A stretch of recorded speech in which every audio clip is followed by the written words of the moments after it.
Permaneció así tendido largo tiempo.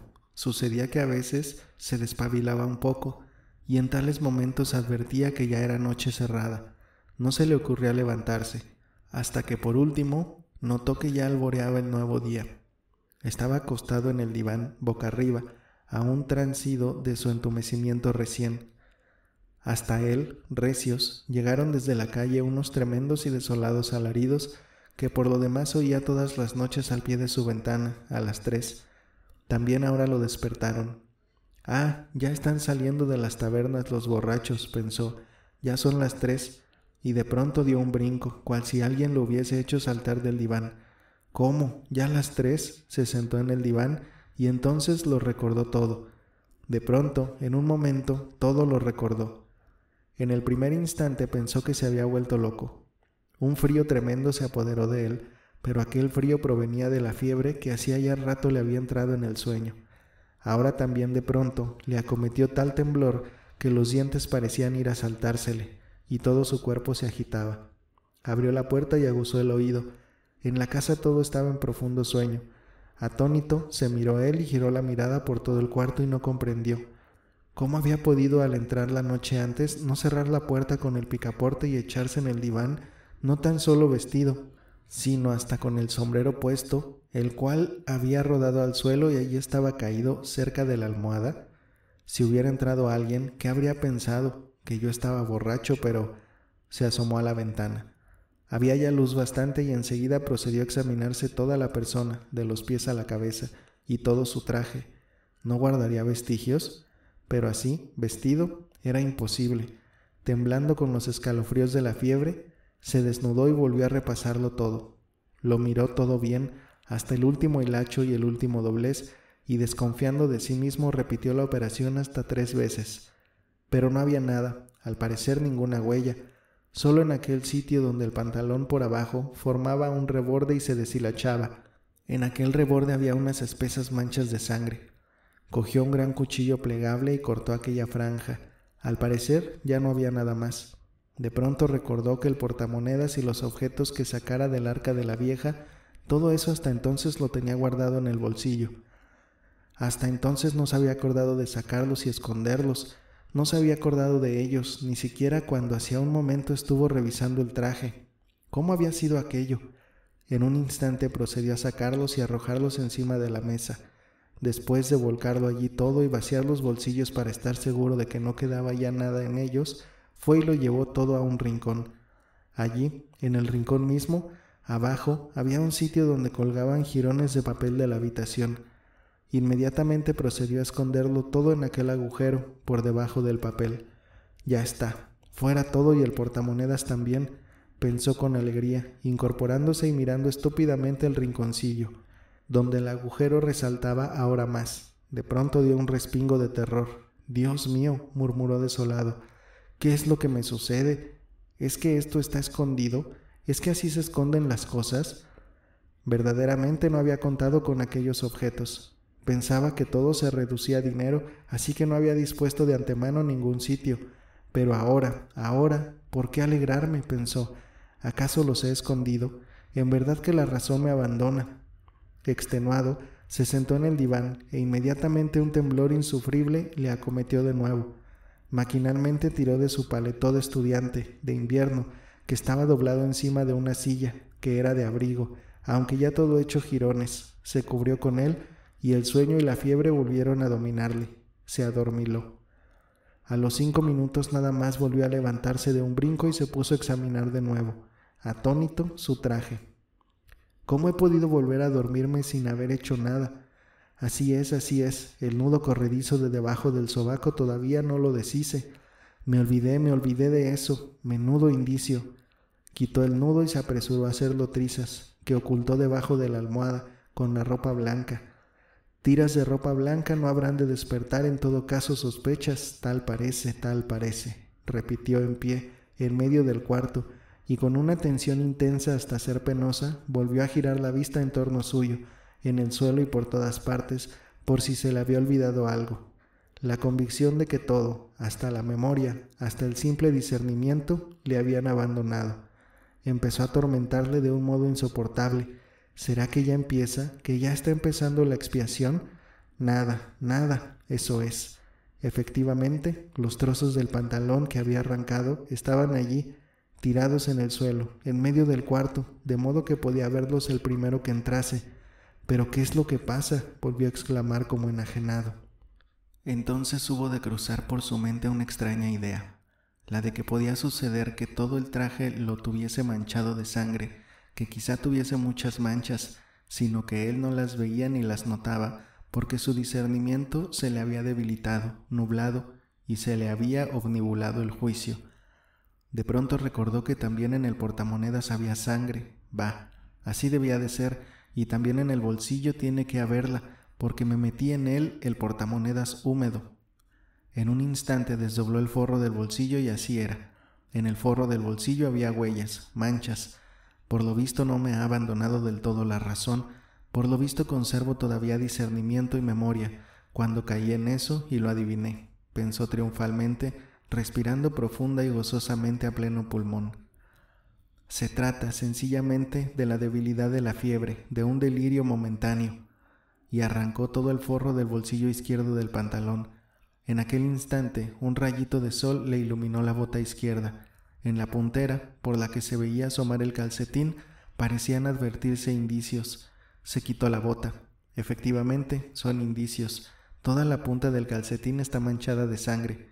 Probablemente habría pisado sin cautela en el charco aquel, pero ¿qué voy a hacer ahora con todo esto? ¿A dónde arrojar este calcetín, esta franja y este bolsillo? Había hecho con todo ello un borujo que estrujaba en la mano y permanecía en pie en mitad de la habitación. ¿En la estufa? Pero en la estufa sería donde primero vengan a mirar. ¿Quemarlos? Sí, pero ¿con qué quemarlos? Ni siquiera tengo cerillas. No, lo mejor será irse por ahí y arrojarlo todo en cualquier parte. Sí, lo mejor será tirarlo, repitió, tornando a sentarse en el diván. Inmediatamente, ahora mismo, sin perder un minuto, pero en vez de eso su cabeza volvió a reclinarse en la almohada. De nuevo le acometió un temblor insufrible.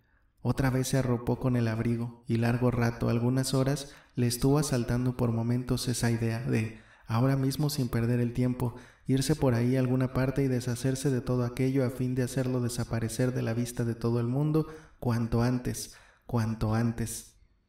Saltó varias veces del diván, intentó levantarse pero ya no podía. Finalmente vino a despertarlo un fuerte porrazo en la puerta. «Vamos, abre, ¿estás vivo o te has muerto? ¿No sabes más que dormir?», gritaba Anastasia, dando con el puño en la puerta. «Todo el santo día durmiendo como un perro. ¿Perro que es? ¿Abres o no? Son ya las 11».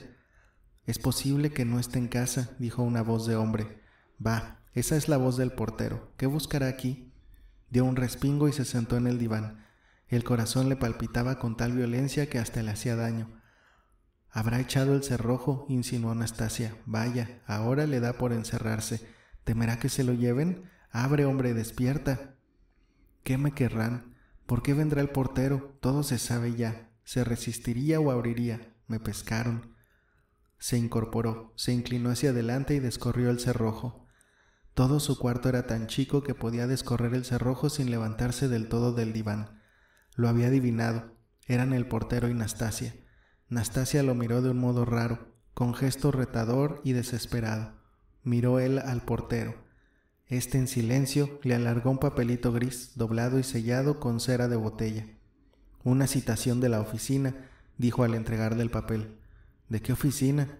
«Pues de la policía, ya se sabe de qué oficina se trata». «¿De la policía? ¿Y por qué?». «Yo de eso no sé nada, lo llaman y hay que ir». Lo miraba atento, miró después todo alrededor y se dio media vuelta para retirarse. «¿No estarás verdaderamente enfermo?», observó Anastasia sin quitarle el ojo. El portero también en aquel instante volvió la cabeza. «Ayer tuvo fiebre», añadió ella. Él no contestó y seguía con el papel en las manos sin abrirlo. «Si es así, no te levantes», continuó Anastasia compadecida al verle sacar los pies del diván. «Estás enfermo, no salgas, no corre tanta prisa. ¿Qué es lo que tienes en las manos?». Él miró. En la mano derecha tenía aún los pedazos del reborde del pantalón que había cortado, el calcetín y el forro del bolsillo que también arrancara. Con ellos en la mano se había quedado dormido. Luego, al pensar en ello, recordó que, al amodorrarse, por efecto de la calentura, Tenía todo eso fuertemente apretado en la mano y así había vuelto a dormirse. Mire los harapos que se arrancó y cómo ha estado durmiendo con ellos como si fueran un tesoro. Y Nastasia prorrumpió en su risita nerviosa, enfermiza. En un instante metió él todo aquello debajo del abrigo y fijó en ella una mirada penetrante, aunque apenas podía en aquel momento darse cuenta cabal de las cosas. Sentía, sin embargo, que a un hombre no le tratan así cuando van a detenerlo, pero la policía. ¿Tomaste té? ¿Lo quieres o no? Te lo traeré. Queda... No, yo iré. Ahora mismo voy, murmuró él levantándose. Si no podrás bajar la escalera. Iré. Como quieras. Nastasia se fue a la zaga del portero. Inmediatamente procedió él a mirar a la luz el calcetín y la franja del pantalón. Hay unas manchas, pero no visibles del todo. Todo está sucio y raído y ya perdió el color. Quien de antemano no lo sepa, nada notará. Nastasia seguramente desde lejos no pudo advertir nada. Loado sea Dios. Luego, temblando, rompió el sello de la citación y procedió a leerla. Largo rato estuvo leyendo hasta que finalmente comprendió. Era la consabida citación del comisario de policía del distrito para que compareciera aquel mismo día a las 9:30 en sus oficinas. ¿Para qué será? Yo no tengo ningún asunto pendiente con la policía y además, ¿por qué ha de ser hoy? Pensó con una incertidumbre dolorosa. Señor, sea cuanto antes. Sintió impulsos de postrarse de hinojos y rezar, pero se echó a reír enseguida, no del rezo, sino de sí mismo. Empezó a vestir a prisa. Si me cogen, que me cojan, me es igual. Tengo que ponerme ese calcetín, pensó de repente. Lo ensuciaré más todavía con polvo y desaparecerán todos los indicios. Pero no bien se lo hubo calzado cuando volvió enseguida a quitárselo, poseído de repugnancia y susto. Se lo quitó, pero, percatándose de que no tenía otro, fue y volvió a ponérselo, y otra vez se echó a reír. Todo esto es convenido, relativo, todo es pura fórmula. Pensó un momento, fue tan solo una idea brevísima y todo el cuerpo le temblaba. Si me lo tengo que poner, todo ha de parar en eso. Pero aquella risa suya se trocó enseguida en desolación. No tengo fuerzas, se dijo. Los pies le temblequeaban. De miedo, murmuró para sí. La cabeza le daba vueltas y le dolía de fiebre. Eso es una treta. Quieren cogerme mediante un ardid y luego convencerme de todo por sorpresa, continuó diciéndose, en tanto se dirigía a la escalera. Lástima que esté con la fiebre. Puedo incurrir en cualquier necedad. Pero en la escalera recordó que había dejado todos aquellos objetos, así, de aquel modo, en aquel agujero de debajo del papel, y pudiera suceder que en su ausencia practicasen allí un registro. Se dio cuenta y se detuvo, pero era tal su desesperación y, por decirlo así, tal cinismo vino a apoderarse de él de pronto ante la idea de su perdición, que hizo un gesto de indiferencia con la mano y siguió su camino, con tal que sea enseguida. Pero en la calle otra vez un calor insufrible, ni una gota de lluvia en todos aquellos días, otra vez el polvo, los ladrillos y el mortero, otra vez el mal olor de las tiendas y tabernas, otra vez a cada paso los borrachos, los mozos de cuerda fineses y los coches de punto medio desvencijados. El sol le daba refulgente en los ojos, de suerte que le resultaba doloroso mirar, y la cabeza la tenía completamente mareada, sensación corriente de febricitante que sale de pronto a la calle en un día de sol espléndido. Al llegar a la esquina de la calle de la noche anterior, con dolorosa excitación le lanzó una mirada a aquella casa e inmediatamente apartó la vista. Si me preguntan puede que lo diga, pensó, al llegar a la comisaría. Estaba aquella a 40 verstas de su casa. Acababa de trasladarse a un nuevo local, a una nueva casa, en el 4º piso. En el local anterior él había estado una vez, pero ya hacía de eso mucho. Al atravesar la puerta, vio a la derecha una escalera, por la que bajaba un mujic con un librito en la mano. El portero, sin duda. Seguramente esta es la comisaría, y echó escaleras arriba. Preguntar no quería nadie ni por nada. Entraré, me pondré de rodillas y todo lo contaré, pensó al llegar al 4º piso. La escalera era angosta, pina y toda llena de inmundicias. Todas las cocinas de todos los cuartos de los 4 pisos daban a la escalera y permanecían con las puertas de par en par el día entero. Por efecto de eso, hacía allí una atmósfera horrible. Arriba y abajo iban y venían ujires con libros bajo el brazo, agentes de policía y gentes de uno y otro sexo, visitantes. La puerta de la comisaría se hallaba también abierta de par en par. Entró y se detuvo en el pasillo. Allí, todos en pie, aguardaban también algunos campesinos. También allí hacía una atmósfera sumamente sofocante y además, hasta darle náuseas, se le entraba por la nariz el tufo a la pintura, fresca todavía, del piso recién pintado. Después de aguardar un poquito, juzgó oportuno adelantarse algo más, hasta el cuarto siguiente. Chicas y bajas de techos eran todas las habitaciones. Feroz impaciencia le atormentaba cada vez más. Nadie reparaba en él. En el segundo aposento estaban sentados, escribiendo algunos empleados un poco mejor vestidos, todo lo más que él, pero con una facha bastante rara. Se dirigió a uno de ellos. ¿Qué desea? Él le mostró el volante de la comisaría. ¿Es usted estudiante?, le preguntó aquel después de revisar la citación. Sí, ex estudiante. El empleado lo miró, pero sin pizca de curiosidad. Era un individuo sumamente despelucado, con una idea fija en la mirada. De esto nada sabrá, porque a él le da todo lo mismo, pensó Raskolnikov. Diríjase allá, al secretario, dijo el empleado, y extendió un dedo, indicándole el siguiente cuarto. Penetró en aquel aposento, que ya era el cuarto, oscuro y con un público algo mejor vestido que el de las otras saletas. Entre los visitantes había dos señoras, una de luto, pobremente vestida, estaba sentada junto a una mesa, frente al secretario, y escribía algo bajo su dictado. La otra muy gruesa y de cara colorada, y barrosa, mujer vistosa y algo llamativamente vestida, con un broche en el pecho de tamaño de un platillo de té, estaba en pie, a un lado, y parecía aguardar. Raskolnikov le presentó al secretario su volante. Aquel le lanzó una ojeada y dijo: «Aguarde usted», y siguió atendiendo a la señora de luto. Respiró él más libremente.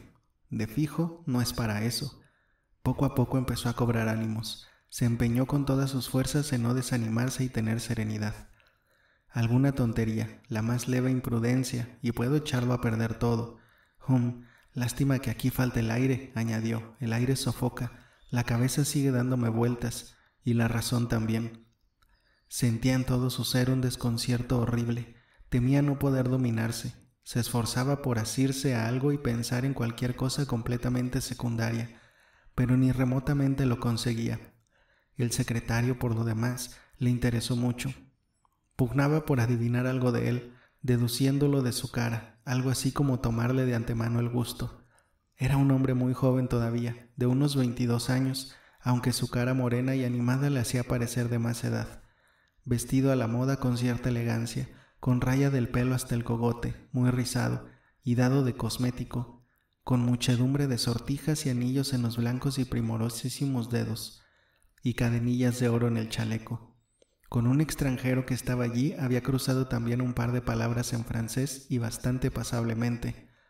«Luisa Ivanovna, siéntese usted», le dijo a la señora del traje llamativo y la cara encarnada y barrosa, la cual seguía en pie, cual si no se atreviese a sentarse, a pesar de la silla que a su lado había. «Ich danke», contestó ella, y despacito, sin armar ruido, se dejó caer en una silla. Su traje, color azul celeste con sobrepuestos de encaje blanco, lo mismo que un balón de aire, se ahuecó en torno a la silla y llenó casi media habitación. Se difundió en el aire una bocanada de perfume, pero era evidente que la dama lamentaba coger media habitación y exhalar tal vaharada de perfume, aunque sonreía tímida y descaradamente al mismo tiempo, pero con visible inquietud. La dama de luto terminó, por fin, y se dispuso a levantarse. De pronto y con algún ruido, muy fanfarrón y moviendo a cada paso los hombros, entró un oficial. Dejó la gorra con la escaparela encima de la mesa y se sentó en un sillón. La dama, vistosa, se levantó de un brinco al verlo y con cierta solemnidad especial le hizo una reverencia, pero el oficial no fijó en ella la menor atención y ella no se atrevió ya a sentarse en su presencia. Era el ayudante del comisario del distrito y tenía unos largos bigotes rojos que se estiraban horizontalmente a ambos lados y unas facciones sumamente finas, pero sin nada de particular. Después de todo, si se prescinde de cierto aire de superioridad indescriptible.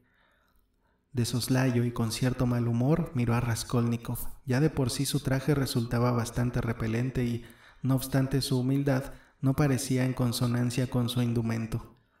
Raskolnikov, por inadvertencia, lo estuvo mirando de frente y largo rato, lo que también hubo de ofenderle.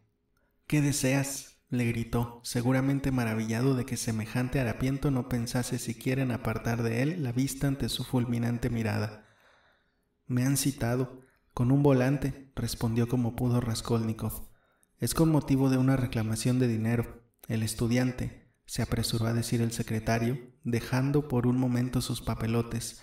«Mire usted», y mostró a Raskolnikov un cuadernito indicándole en él un sitio. «Lea». «¿Dinero? ¿Qué dinero?», pensó Raskolnikov, pero seguramente no debe de tratarse de aquello, y dio un respingo de alegría. De pronto todo se le hacía terrible, indeciblemente leve, todo se le quitaba de encima del pecho. «Pero, ¿para qué hora estaba usted citado, señorito?», gritó el oficial, cada vez más ofendido y sin saber por qué. «Le decían a usted que a las 9 y ya son las 11». «Hará un cuarto de hora que me entregaron la citación», contestó Raskolnikov en voz alta y recia, también de pronto e inesperadamente, acalorándose y hasta sintiendo cierta satisfacción. «Y bastante he hecho, además, con venir, enfermo como estoy, con fiebre». «Haga el favor de no gritar». «Yo no grito, yo hablo con voz tranquila. Usted es el que grita, pero yo soy estudiante y no consiento que me griten». El ayudante se puso tan furioso con aquello que en el primer instante no pudo decir nada, y solo algunas burbujas de saliva le salieron de los labios. Se levantó de un brinco de su asiento. «Haga el favor de callar. Está usted en un lugar oficial. No diga groserías, señor». «También usted lo está», gritó Raskolnikov, «y además de gritar, fuma, es decir, que nos falta a todos el respeto». Y dicho que hubo aquello, sintió Raskolnikov un placer indecible. El secretario los miraba sonriendo. El fogoso oficial estaba visiblemente desconcertado. «Eso no es de su incumbencia», gritó, finalmente, con voz antinaturalmente recia. «Mire, haga el favor de prestar la declaración que le piden. Tenga la bondad, Alexander Grigorievich. Lo siento por usted, lo que usted debe no lo paga, y todavía sale con ínfulas». Pero Raskolnikov no escuchaba ya, y ávidamente se apoderó del documento, buscando cuanto antes la solución del enigma. Lo leyó una vez, otra, pero no lo entendía. «¿Qué quiere decir esto?», preguntó al secretario. «Pues que le reclaman a usted dinero que debe. Es una reclamación. Usted viene obligado a pagar esa suma con todas las costas, gastos, etc., o declarar por escrito cuándo podrá pagar y comprometiéndose al mismo tiempo a no ausentarse de la población en tanto no haya satisfecho la deuda y a no vender ni ocultar sus bienes. Cuanto al acreedor, es dueño de venderle los referidos bienes y conducirse con usted con arreglo a la ley. Pero si yo a nadie le debo nada». «Eso ya no nos concierne, pero a nosotros han venido con una letra de cambio, cumplida y protestada, por valor de 115 rublos, entregada por usted a la viuda del asesor de colegio, Sarnitsin, hace 9 meses, y por la referida viuda Sarnitsina, presentada al pago al consejero de la corte, Krevarov. Nosotros lo hemos llamado a usted para recabar su declaración». «Pero si esa es mi patrona». «¿Y qué que sea su patrona?». El secretario lo miró con una despectiva sonrisa de lástima y, al par, con cierto orgullo, como a novato al que empiezan a zurrar la badana. «Caramba, ¿te escuece?». Pero ¿qué le importaba a él ahora la letra de cambio ni la reclamación? ¿Es que eso le merecía ahora interés, ni siquiera atención alguna? Estaba en pie, leía, escuchaba, respondía, incluso preguntaba, pero todo maquinalmente. El orgullo de haberse salvado, de verse libre de los recientes peligros. He ahí lo que henchía en aquel instante su ser, sin previsión, sin análisis, sin futuros enigmas ni adivinanzas, sin dudas ni interrogaciones. Era aquel un momento de plena independencia, de una alegría puramente animal, pero en aquel instante en la oficina hubo de ocurrir algo por el estilo del rayo y el trueno. El oficial, todo enfurecido todavía por aquella falta de respeto, todo encendido en cólera y deseando por lo visto recuperar los esfuerzos de su malparada arrogancia, se lanzó con todos sus rayos sobre la desdichada señora llamativa que había estado contemplándolo desde que entró sin quitarle ojo, con una sonrisa sumamente estúpida. «Pero tú», gritó, de pronto, a pleno pulmón. La señora de luto ya se había retirado. ¿Quieres decirme qué es lo que pasó anoche en tu casa? Ah, otra vez dando escándalo y siendo la vergüenza de toda la calle. ¿Otra vez riñas y borracheras? ¿Es que te has empeñado en que te mande a una correccional? Pues ya te lo tengo dicho, ya te lo advertí 10 veces antes de ahora, que a la número 11 te sentaría la mano, y tú, de nuevo, vuelta a las andadas. Hasta se le cayó a Raskolnikov de las manos el documento y se quedó mirando a la llamativa señora a quien tan sin ceremonia reprendían, mas no tardó en comprender de qué se trataba, y al punto empezó a divertirle toda aquella historia. Escuchaba con satisfacción y hasta le entraban ganas de reír, de reír. Tenía todos sus nervios en tensión. Ilia Petrovich, empezó el secretario, solícito, pero se detuvo para dar tiempo, pues al enfurecido teniente no era posible contenerlo sino cogiéndolo de la mano, según sabía él por experiencia personal. Por lo que se refiere a la señora llamativa, al principio se echó a temblar ante aquellos rayos y truenos, mas, cosa rara, cuanto más numerosos y violentos se fueron haciendo los insultos, tanto más amable y seductora se hacía su sonrisa, vuelta como estaba hacia el iracundo teniente. Se contoneaba sin moverse de su sitio y se deshacía en reverencias, aguardando impaciente que por fin le dejasen hablar en su descargo. «Ningún alboroto ni pendencia ha habido en mi casa, señor capitán», exclamó. De pronto, atropelladamente, cual si derramara guisantes, con fuerte acento alemán, aunque hablaba de carretilla el ruso.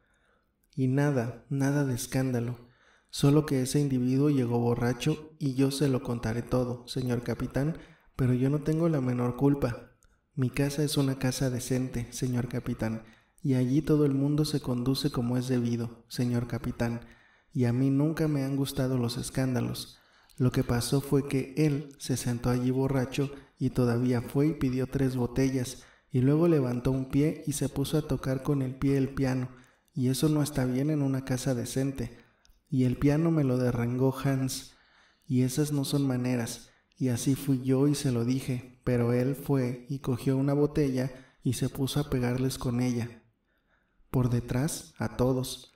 Visto lo cual, fui yo y llamé al portero, y acudió Karl, y él cogió a Karl y le puso un ojo pocho, y también Henriette le dejó un ojo mal parado, y a mí no me dio 5 sopapos en la cara, lo cual es bastante poco delicado, tratándose de una casa decente, señor capitán, y así se lo hice presente. Y él fue y abrió las maderas de la ventana, y se puso allí a gruñir como un cochinillo que daba vergüenza oírlo. ¿Está bien eso de ponerse a chillar en la ventana que da a la calle, remedando a un marrano? Fui. Y Karl fue y lo cogió de los faldones del frac y lo quitó de la ventana. Y bueno, es verdad, sí, señor capitán, le rompió Seinrock. Entonces él se puso a decir a gritos que 15 rublos man muss drauf pagarle para arreglar su frac, y yo misma tuve que pagarle 5 rublos por Seinrock. Es un individuo poco correcto, señor capitán, que solo sabe armar escándalo. Yo, me dijo, puedo ponerla a usted en solfa en público, porque escribo en todos los periódicos. Eso quiere decir que es literato. Sí, señor capitán, pero es un individuo muy poco correcto, señor capitán, y no sabe respetar una casa decente. Bueno, basta. Ya yo te lo he dicho. Ilia Petrovich, tornó a decir con aire significativo el secretario. El teniente le lanzó una mirada rápida. El secretario le hizo una leve señal con la cabeza. Bueno, pues, mi respetable Lavisa Ivanovna, por última vez te lo advierto, por última vez, siguió diciendo el teniente. Como en tu decente casa vuelva a producirse otro escándalo, yo mismo te meteré en cintura, como se dice poéticamente. ¿Has oído? Pero un literato, un escritor es capaz de aceptar, en una casa decente, 5 rublos en plata por los faldones de un frac. Hay que ver lo que son esos tipos. Y lanzó una mirada despectiva a Raskolnikov. Hace 3 días, en un figón, la misma historia. Comió uno de esos literatos y luego se negó a pagar. Mire que le puedo poner en solfa en los papeles. También en un vapor, otro, la semana pasada, a la respetable familia de un consejero de Estado, la esposa y la hija, ofendió con las peores palabras. De una pastelería no hace mucho tuvieron que expulsar ignominiosamente a otro de esos literatos. He aquí qué clase de gente son esos escritores, literatos, estudiantes, esos insolentes. Bueno, puedes largarte. Ya me pasaré por tu casa, con que ten cuidado. ¿Has oído? Luisa Ivanovna, con solícita amabilidad, se puso a hacer reverencias a diestro y siniestro, y sin dejar de hacerlas, se dirigió a la puerta, pero ya allí se dio de espaldas con un arrogante oficial de cara franca y fresca y con unas patillas rubias, magníficas y pobladísimas. Era nada menos que Nicodim Fomich, el comisario de policía del distrito. Luisa Ivanovna se dio prisa a hacerle una reverencia casi hasta el mismo suelo, y con pasitos menudos y saltarines se salió del local.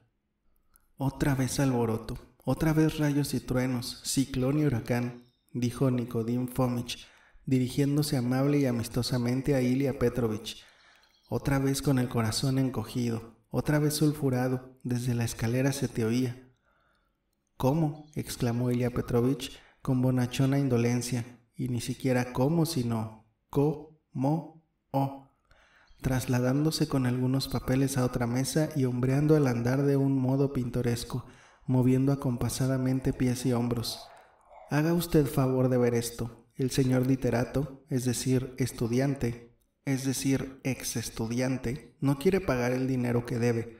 Rechazó una letra, no se aviene a dejar el cuarto.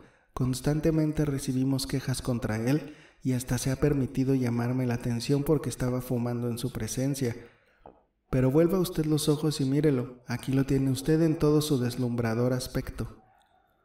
La pobreza no es ningún vicio, amiguito, pero en fin, ya sabemos, polvorilla, que no puede sufrir una ofensa. Probablemente lo habrá usted ofendido en algo y no pudo contenerse, continuó Nicodim Fomich, pero no tuvo usted razón. Es el hombre más excelente del mundo. Solo que un polvorilla, se inflama, hierve, crepita y nada. Ya pasó todo. Y en resumidas cuentas, un corazón de oro. Ya en el regimiento le llamaban el teniente Polvorilla. «Y había que ver qué regimiento», exclamó Ilia Petrovich, muy contento de que lo trataran con tanto cariño, pero aún no del todo apaciguado. Raskolnikov sintió de pronto impulsos de decir a todos algo extraordinariamente halagador. «Permita usted, capitán», empezó en tono desenfadado, encarándose con Nicodim Fomich. «Póngase usted en mi caso. Yo estoy dispuesto a presentarle mis excusas si en algo le falté. Yo soy un estudiante pobre y enfermo, agobiado», dijo así, agobiado, «por la miseria.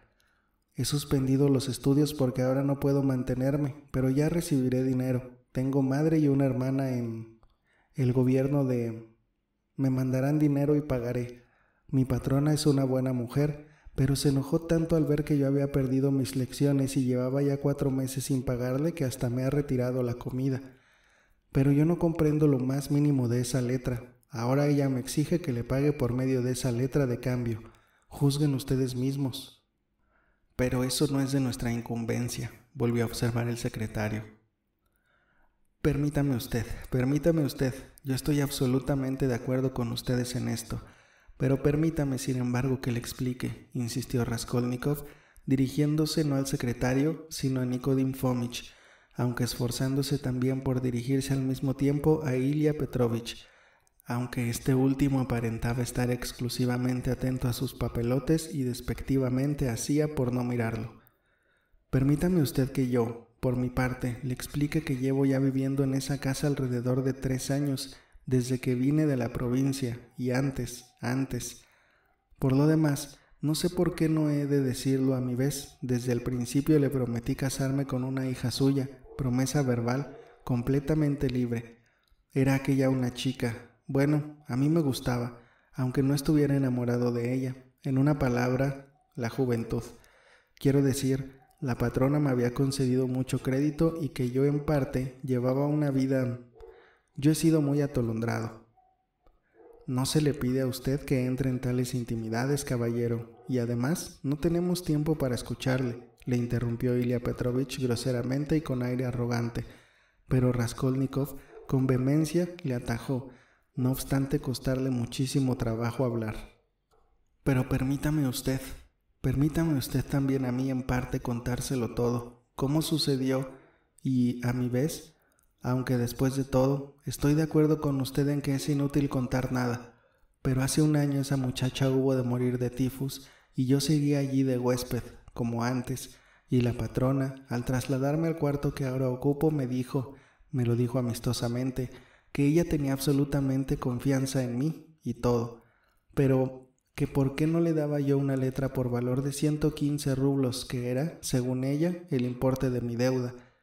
Permítame usted, ella me dijo, concretamente, que con solo que yo le diera ese documento seguiría fiándome todo lo que quisiera y que nunca, nunca, fueron sus palabras textuales, haría uso de la referida letra hasta que yo mismo se la pagase. Y mire usted, ahora que yo he perdido mis lecciones y no tengo que comer, va y presenta esa demanda en contra mía. Después de eso, ¿qué más voy a decirle? Son lamentables todos esos detalles sentimentales, caballero, pero a nosotros no nos incumben, falló Ilia Petrovich secamente.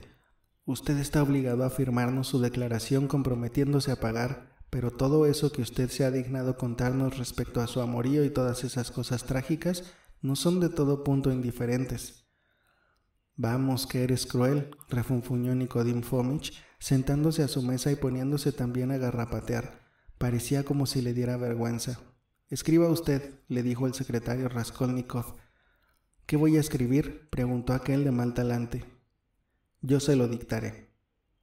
A Raskolnikov le parecía que el secretario le trataba ahora con más desaprensión y desdén que antes de meterse en aquellas explicaciones. Pero, cosa extraña, de pronto le daba resueltamente lo mismo la opinión que pudieran formar de él, y ese cambio se operó en un instante, en un minuto. De haber querido recapacitar un poco, se habría admirado, sin duda, de haber podido hablar un minuto antes de aquel modo y hasta puéstoles al tanto de sus sentimientos, pero ¿de dónde había sacado esos sentimientos? Ahora, por el contrario, si se hubiese llenado el cuarto aquel, no de comisarios, sino de sus más íntimos amigos, no habría tenido para ellos ni una sola palabra humana, que hasta tal punto se le había quedado vacío, de pronto, el corazón. Una mortal sensación de torturante, infinita soledad y aislamiento se le revelaba de pronto a su conciencia. No el bochorno de sus cordiales efusiones con Ilia Petrovich ni de la arrogancia con que lo tratara el teniente eran las que tan inesperadamente sublevaban así su corazón. Oh, ¿qué le importaban a él ahora las bajezas personales, todas esas arrogancias, todos los tenientes, los alemanes, las reclamaciones, la comisaría, etcétera, etcétera? Si le hubiesen condenado a ser quemado vivo en aquel momento, no se habría inmutado y apenas si habría escuchado con atención la sentencia. Le sucedía ahora algo totalmente desconocido para él, nuevo, inopinado y nunca antes sentido. No era que comprendiese, sino que claramente sentía, con todo su vigor sensitivo, que no solo no debía tener efusiones sentimentales como las de Marras, ni de ninguna índole, con aquella gente de la comisaría, sino que aunque se tratase de hermanos suyos y no de tenientes de policía, aun en ese caso no debía emplearlas en ningún trance de su vida. Nunca hasta aquel instante había experimentado semejante sensación extraña y espantosa, y lo más doloroso de todo, era más bien la sensación que su reconocimiento, que su comprensión, sensación singular, la más penosa de cuantas sensaciones experimentara hasta allí en su vida. El secretario procedió a dictarle, en los términos consabidos, su declaración, es decir, que no podía pagar, pero que se comprometía a hacerlo en tal fecha, una cualquiera. Daba su palabra de no ausentarse hasta entonces de la capital, no vender sus efectos ni regalarlos a nadie, etcétera, etcétera. «No puede usted escribir, se le escurre la pluma de las manos», observó el secretario, mirando con curiosidad a Raskolnikov. «¿Está usted enfermo?» «Sí. La cabeza me da vueltas. Siga usted dictando». «Ya está todo. Firme». El secretario le recogió el documento y pasó a atender a otros. Raskolnikov soltó la pluma, pero en vez de levantarse e irse, apoyó ambos codos en la mesa y se cogió la frente con las manos. Parecía exactamente como si le hubieran hincado un clavo en la cabeza. Un raro pensamiento se le ocurrió de pronto. levantarse inmediatamente, llegarse a Nicodim Fomitch y contarle todo lo de anoche anterior. Todo, hasta el más mínimo detalle, y después llevárselo consigo a su cuarto y enseñarle todos los objetos que tenía ocultos en un rincón en aquel agujero de la pared. Aquella idea era tan poderosa que hasta se levantó de su asiento para ir a ponerla por obra. ¿No será bien pensarlo aunque sea un minuto?, profirió mentalmente. No, lo mejor es no pensarlo y quitarse de los hombros la carga. Pero de pronto se detuvo, cual clavado en su sitio. Nicodim Fomitch le estaba hablando con calor a Ilya Petrovich y hasta él llegaron al vuelo estas palabras. No es posible, los pondrán en libertad a los dos. En primer lugar, todo se vuelve en contradicciones. Juzgue usted, ¿para qué iban a llamar al portero si eran los autores de la fechoría? ¿Para denunciarse ellos mismos? ¿Lo hicieron por vía de ardid? No, ya sería demasiada astucia. Y finalmente, al estudiante Pestriakov, lo vieron en la misma puerta dos porteros y una mujer en el momento de entrar. Iba en compañía de 3 amigos y se separó de ellos en la misma puerta y preguntó por la inquilina en la portería, en presencia todavía de sus amigos. ¿Y había de preguntar por la inquilina si hubiera abrigado esa intención? Respecto a Koch, antes de subir a ver a la vieja se estuvo abajo media hora en casa del platero y a las 8 menos cuarto en punto lo dejó para subir allá. Fórmese usted ahora idea. Pero permita usted, ¿cómo han incurrido en tantas contradicciones? Ellos mismos aseguran que llamaron a la puerta y que ésta estaba cerrada y que 3 minutos después, cuando volvieron a subir con el portero, encontraron ya la puerta abierta. Ahí está precisamente la farsa. El asesino por fuerza estaba dentro y cerró la puerta con el cerrojo, e infaliblemente allí lo hubieran cogido si Koch no comete la torpeza de bajar él también en busca del portero. Aquel, entre tanto, tuvo tiempo de escurrirse por la escalera y escabullirse lindamente en sus barbas. Koch, con ambas manos, es antigua. Si yo me hubiese quedado allí, de centinela, habría salido de pronto y me habría dejado tieso con el hacha. Un oficio religioso a la rusa quiere mandar celebrar. ¿Y el asesino? ¿No lo vio nadie? ¿Cómo verlo allí? Aquella casa es el arca de Noé, observó el secretario, que lo había oído todo desde su sitio. La cosa está clara, repitió con calor Nicodim Fomitch. No, la cosa está muy oscura, encareció Ilya Petrovich. Raskolnikov cogió su sombrero y se dirigió a la puerta, pero no llegó hasta allí. Cuando recobró el conocimiento, se encontró sentado en una silla. Por la derecha lo sostenía un individuo y por la izquierda lo sujetaba otro, con un vaso amarillo lleno hasta la mitad de un líquido amarillento. Nicodim Fomitch estaba plantado delante de él y atentamente lo contemplaba. Él se levantó de la silla. «¿Qué le pasa? ¿Está usted enfermo?», le preguntó Nicodim Fomitch con tono bastante brusco. Al escribir su declaración apenas si podía tener la pluma, observó el secretario, sentándose en su sitio y volviendo a enredarse con sus papeles. «¿Y hace mucho que está enfermo?», le gritó Ilya Petrovich desde su sitio, y anduleando también en sus papeles. También él, sin duda, se había levantado para mirar al enfermo en tanto le duraba a éste el desmayo, volviéndose enseguida a su sitio en cuanto hubo recobrado el conocimiento. «Desde anoche», murmuró por toda contestación Raskolnikov. «¿Salió usted anoche?». «Salí». «¿Enfermo?». «Enfermo». «¿A qué hora?». «A las 7:15 de la noche». «¿Y me permite le pregunte a dónde fue?». «A la calle».